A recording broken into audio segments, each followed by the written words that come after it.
here's a big one. Should you follow your passion or should you chase the paycheck? I mean, it's one of the biggest questions we all face in our careers, right? In this explainer, we're going to unpack that exact dilemma and maybe uncover what really drives both success and, actually being happy. There's this old saying that applies to pretty much everything in life, from cooking a simple meal for someone you care about to creating a piece of art. But it is especially true when it comes to your career. The energy, the quality, the sheer dedication you bring to something you genuinely love, it's just on a whole different level. And that difference is what we're diving into today. So yeah, that brings us right to the heart of it all, love or money. It's that classic battle between taking the quote-unquote practical job versus doing the work that truly deeply excites you. And we usually think about this in two completely separate buckets, right? On one side, you've got the paycheck career. We see it as the responsible, practical, and, of course, the safe choice. And on the other side, there's the passion career, the one that always gets labeled as risky. But is it really that black and white? And that forces you to ask a pretty tough question. Now look, we have to be real for a second. Just having this choice is a huge privilege. Not everyone gets it. But for those of us who do have a say in the matter, it's a critical question to ask yourself. Because the stakes, we're talking about your entire career, are incredibly high. All right, so to really get into that whole risk thing, we've got to bust a huge myth first. It's an idea that holds so many people back, we can call it the great career myth. And the myth is something we've all heard a million times, right?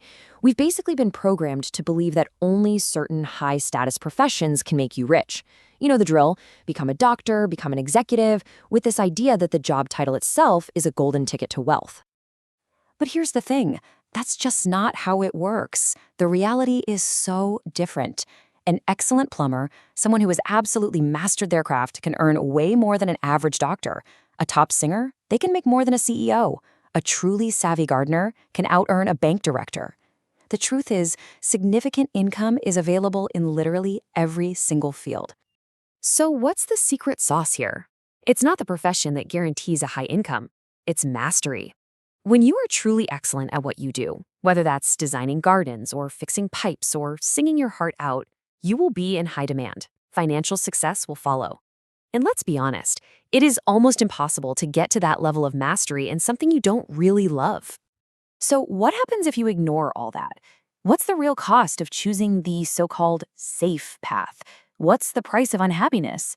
Well, it often leads down one of two pretty miserable paths. Okay, path number one, you actually succeed. On paper, at least. You get the money, the job title, but you're miserable. Why?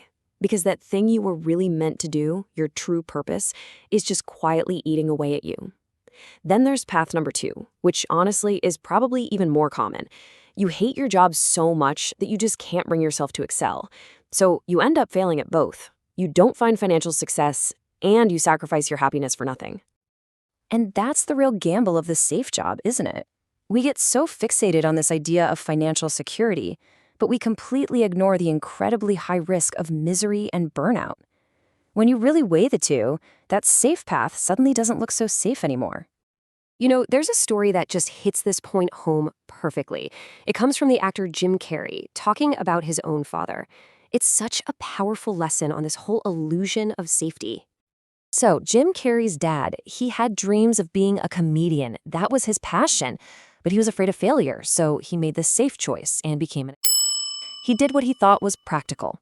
But when Jim was just a boy, his father got laid off from that supposedly safe job, and their family lost everything. And the lesson Jim Carrey learned from this, wow, it was profound.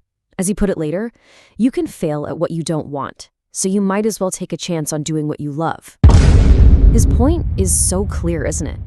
If failure is always a possibility no matter what you do, why not risk it on something that actually matters to you? And that's where we'll leave it, with a final question for you. Knowing that true safety is kind of an illusion and that real success comes from passion, what do you love enough to take a chance on? Because at the end of the day, that's the only question that really matters.